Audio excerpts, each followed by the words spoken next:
There's this one thing that literally powers our modern world. It starts wars, it topples governments, and it can make or break entire nations. We're talking, of course, about crude oil. And today, we're going to dive deep into why it's the world's most powerful commodity. Okay, let's just jump right in with a wild thought experiment. Imagine you wake up tomorrow, and poof, everything made from petroleum has just vanished. What would actually happen? And look, this is a much bigger deal than you might think. We are not just talking about the gas in your car. No. We're talking about over 6,000 everyday products. I mean, the world would grind to a halt. The plastic case on your phone? Gone. The polyester and nylon in your clothes? Just gone. Even something as basic as the aspirin in your medicine cabinet or the asphalt on the roads, it would all cease to exist. It's kind of sobering, right? We live in an oil civilization, whether we even realize it or not. So that begs the question, where does this stuff, this black gold, even come from? Well, its journey is this incredible story that spans, wait for it, 300 million years. All right, so picture this. Hundreds of millions of years ago, all this microscopic life in the oceans, it dies, sinks to the bottom, and then for eons, layers and layers of sediment pile on top, burying it deeper and deeper, cranking up the heat and the pressure. And eventually, it hits this sweet spot that geologists call the oil window. Think of it like a very specific recipe. You need just the right temperature and just the right depth. That's where all that intense pressure basically cooks that ancient life into the liquid crude oil we use today. It's fascinating, right?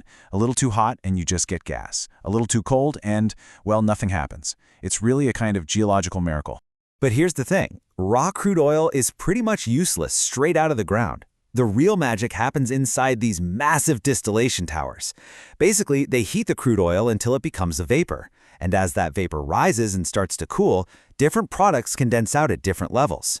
Right at the very top, you get the lightest stuff, like the LPG you might use for your stove. A bit lower, you get gasoline for our cars. Keep going down, and you've got kerosene for jet fuel and diesel for trucks. And way down at the very bottom, that's where you get the super thick, heavy stuff, the bitumen we use to pave our roads. Okay, so we know what it is and how we get it, but the real question is, who controls the flow? And this, my friends, is where we get into the global chessboard of oil.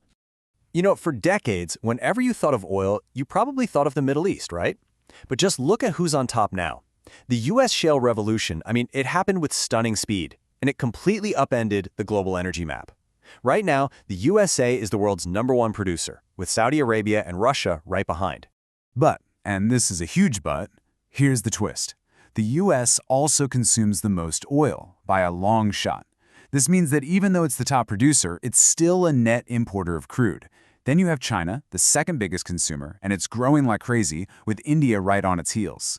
So what you have is this fundamental, kind of scary imbalance. The world's biggest economies are massively dependent on just a handful of producers. And look, production is only half the story. The real long-term power, the strategic advantage, lies in what are called proven reserves. That's the oil we know is still in the ground. And when you look at it that way, the picture changes dramatically. Suddenly, Venezuela is at the top of the list with the world's largest reserves. And right behind them are the big petrostates of the Middle East. The nations whose economies are almost entirely built on exporting oil.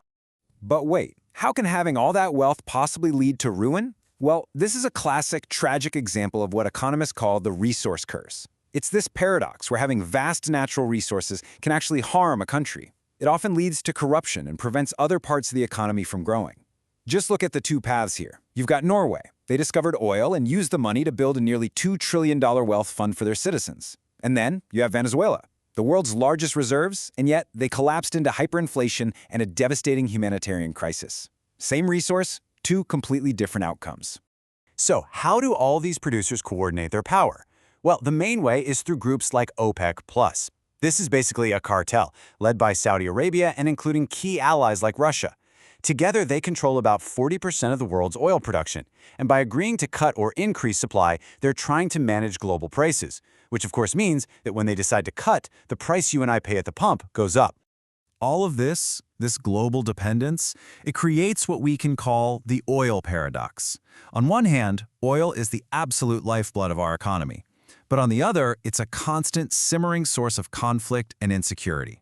Just look at this map. It basically shows the world's biggest vulnerabilities. The entire global supply of oil has to flow through just a few incredibly narrow maritime choke points. A single disruption in the Strait of Hormuz, where 20% of the entire world's oil passes through, could literally trigger a global recession. And we've seen how fragile this system is with the recent attacks in the Bab al-Mandeb Strait by Houthi rebels. It doesn't take much to cause chaos. And all of this really brings us to a hard-learned lesson from recent history. It's a simple but powerful idea. Energy dependence on an adversary is a national security vulnerability. I mean, we saw this play out in real time back in 2022. When Russia invaded Ukraine, what did it do? It weaponized its energy supply to Europe. It just cut off the natural gas. And the result? Prices went through the roof, soaring over 1,000%. Industries had to shut down. The entire continent was plunged into a massive energy crisis. It was a really, really brutal wake-up call for everybody. Okay, so for almost 50 years, the global oil market has operated on a system that people call the petrodollar. And what that means essentially is that there was this agreement where major oil producers would only price their oil in US dollars. This was huge because it created a constant global demand for the dollar, and that was a cornerstone of America's financial power. But that's starting to change. We're now seeing major deals, especially involving countries like Russia and Iran, being settled in other currencies, like the Chinese yuan or the Indian rupee. It's a slow-moving shift, for sure, but it represents a profound challenge to that old world order. So, after all of this, where does it all leave us? The final huge question is about the future, and what a world might look like that could one day move beyond black gold. A lot of people think, oh, electric cars will solve our oil dependency. And, they'll help. But just look at where a barrel of oil actually goes. Sure, over half of it is for transportation, but look at that other big chunk. That becomes the feedstock for all plastics, for fertilizers, for thousands and thousands of other industrial products. The energy transition is so much more complicated than just the cars we drive. So I think the big takeaway here is that while the world is absolutely moving toward new forms of energy, that's not in doubt, that transition is happening very slowly and very unevenly. The reality is, for decades to come, our entire civilization is going to remain fundamentally tangled up with oil. And that leaves us with the ultimate question, doesn't it? In a world that's going to stay dependent on oil for the foreseeable future, yet is constantly plagued by the conflicts that this very dependence creates, how do we even begin to secure our energy future? There's no easy answer, but understanding what's at stake, well, that's the first step.